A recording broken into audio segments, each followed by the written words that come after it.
Assalamualaikum warahmatullahi wabarakatuh. Selamat pagi dan salam sejahtera untuk kita semua.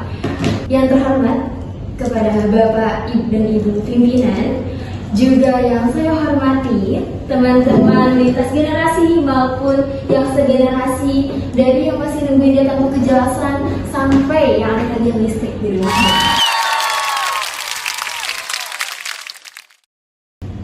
Perkenalkan, saya Desti, perwakilan dari generasi milenial yang katanya generasi paling sabar. Setuju gak Bapak Ibu? Setuju ya? Sebelum saya mulai, izinkan saya mau membacakan sebuah pantun. Mohon bantuan teman-teman semua di sini untuk jawab cakepnya.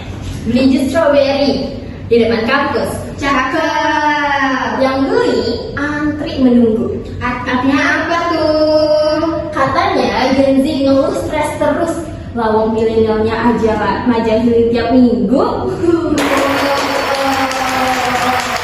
Sebelum lanjut, saya ingin bertanya dulu kepada rekan-rekan di sini semua.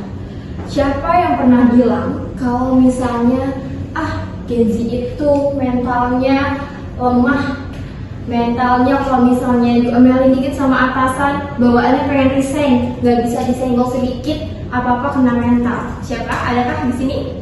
Ya. Saya juga merupakan orang yang pernah bilang seperti itu.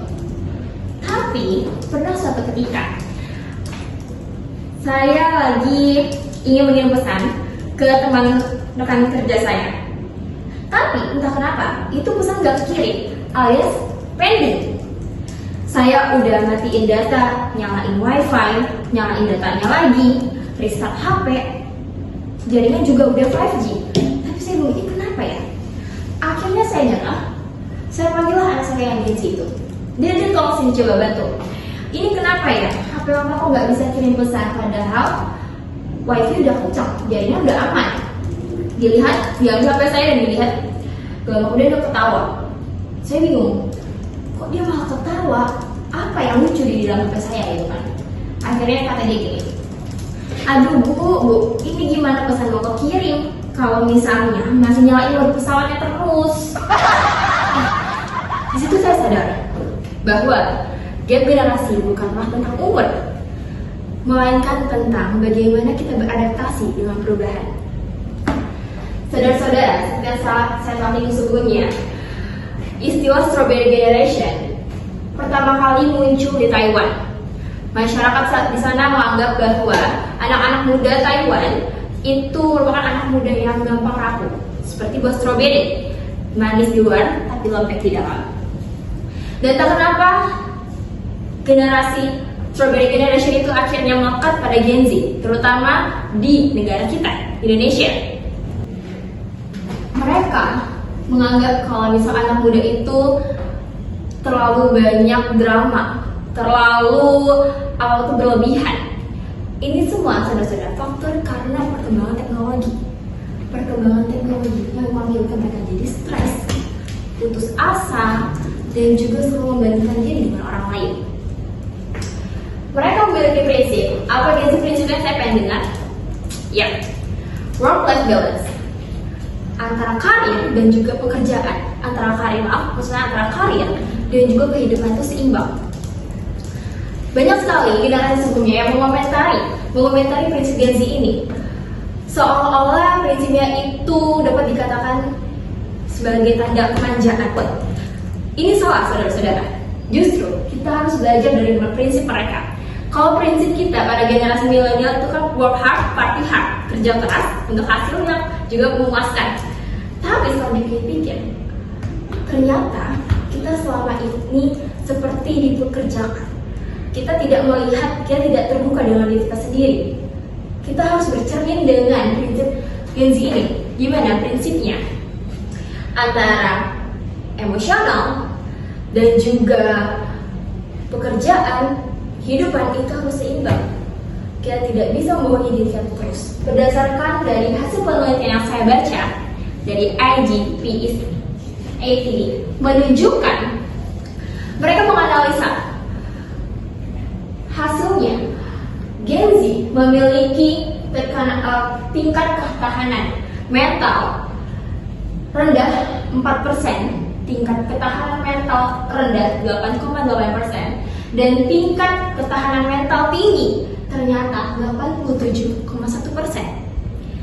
Ini menunjukkan bahwa tidak sepenuhnya Gen Z memiliki ketahanan mental yang rendah. Seperti yang viral kemarin, pasti saudara-saudara sini juga sudah tahu, terdapat anak muda usianya masih 19 tahun, kalau nggak salah, koreksi jika saya salah, dan dia merupakan ketua RT termuda pertama kali.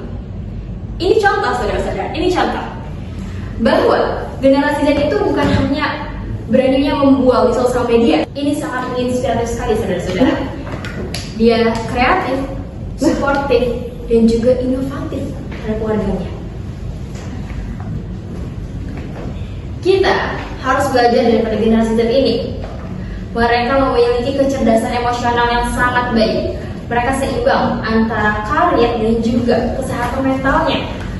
Ini bukan sesuatu yang berarti terlalu lebay atau terlalu aneh. Setiap generasi itu memiliki keunikannya masing-masing. Generasi Z itu bukan generasi yang lemah. Mereka punya cara berbeda untuk menunjukkan kekuatan.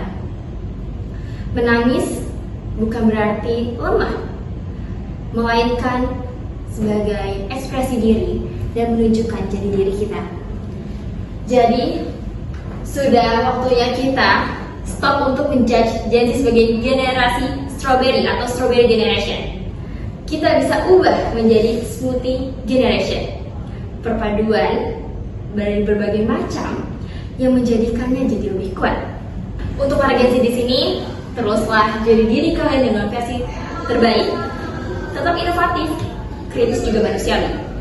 Dan untuk para generasi sebelumnya, terutama generasi milenial, berhentilah menilai terburu-buru. Terkadang apa yang kita anggap lembek ternyata cuma sebuah cara yang lebih lembut untuk memperjuangkan hidupnya. Satu pelajaran penting,